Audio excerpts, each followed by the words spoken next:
Bun. Și acum, pe mine mama lui m-a rupt pentru că el e un copil, nu știe de probleme și chestii. Și mama lui muncește foarte mult, face curat în diferite locuri și așa. Și am fost să scot niște bani pe care vreau să mergem să-i dăm acum ei la muncă. Lui cream că e acasă, nu știam. Hai la mama.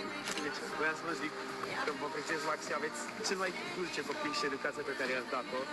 Și vă mulțumesc mult că l-ați spus așa. Și știu, am înțeles că munciți foarte mult dumneavoastră și mi-aș dori să vă ajut, aveți aici. Vă rog, aveți aici 10.000 de lei să vă ajute mult.